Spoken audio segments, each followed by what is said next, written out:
말도 많고 탈도 많았던 검수완박 정국이 일단 매듭을 맺게 됐습니다. 지난 3일 문재인 대통령이 국무회의에서 직접 검수완박을 위한 검찰청법과 형사소송법 개정안을 공포하면서 지난 한 달간 전국을 대혼돈에 몰아넣었던 검수완박 입법 절차가 모두 끝났습니다. 하지만 끝난 게 아닙니다. 검수완박 정국이 여야를 모두 강하게 핥히어온 만큼 그 후폭풍도 상당한데요. 윤석열 신임정부 출범 이후 더불어민주당은 야당이 되는데 172석 규모의 야당은 헌정사상 처음입니다.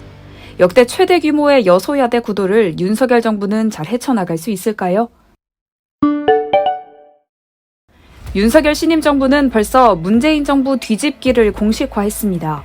지난 3일 110개 국정과제를 발표했는데 여기에 문재인 정부의 기조와는 정반대되는 부동산 세부담 완화와 탈원 전폐기, 검찰 수사권 강화 등이 포함됐습니다. 문 정부의 정신을 계승하는 민주당으로선 반발할 수밖에 없는 대목이죠. 이런 국정 구상을 계획대로 추진하려면 입법이 뒷받침돼야 합니다.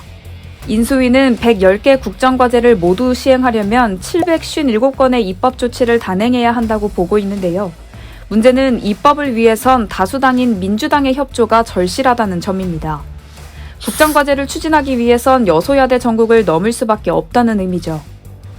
민주당은 벌써부터 윤석열 정부의 국정과제에 대해 실망하고 우려스럽다며 혹평을 쏟아냈습니다.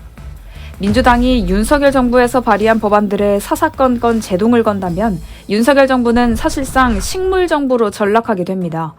이미 검수완박 정국을 통해 민주당은 172석의 위력을 제대로 발휘했죠. 인사청문회에도 비협조적인 태도를 일관하면서 윤석열 정부 내각 구성에도 브레이크를 걸고 있습니다. 민주당은 당장 중대범죄수사청 설치도 나홀로 드라이브를 걸겠다는 계획입니다. 민주당은 중수청을 출범시켜서 검찰에 남겨진 부패와 경제범죄 수사권까지 모두 이관하겠다는 입장인데 국민의힘의 보이콧 방침에도 불구하고 지난 3일 열린 본회의에서 중수청 출범을 위한 사개특위 구성 결의안을 단독 통과시켰습니다. 검수완박에 이어 중수청 설치도 강경 기류를 이어간다면 전국은 또 경색될 게 불보듯 뻔합니다. 사실상 협치는 물 건너간 상황입니다. 다음 총선은 2년 뒤인 2024년에 치러지는 만큼 윤석열 정부는 임기 5년 중 최소 2년을 여소야대 정국에서 보내야 하는데요. 그렇다면 이런 난관을 윤석열 대통령은 어떻게 돌파할 수 있을까요? 윤 당선인 측은 시행령 개정을 적극 검토하고 있습니다. 시행령은 법보다 하위 법령이기 때문에 국회 논의 절차와 무관하게 대통령이 직접 고칠 수 있습니다.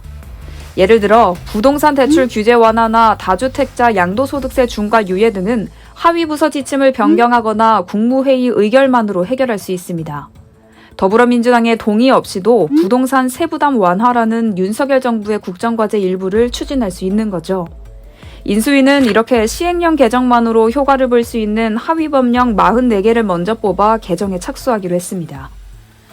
다만 시행령을 과도하게 손볼 경우 비판에 휩싸일 수 있습니다. 문재인 정부도 출범 초기 시행령 개정을 적극 활용했다가 국회를 패싱한다는 비판을 받기도 했습니다. 시행령 개정은 여소야대 정국을 돌파하기 위한 효과적인 카드인 동시에 여론의 문매를 맞을 수 있기도 한 양날의 검인 셈입니다.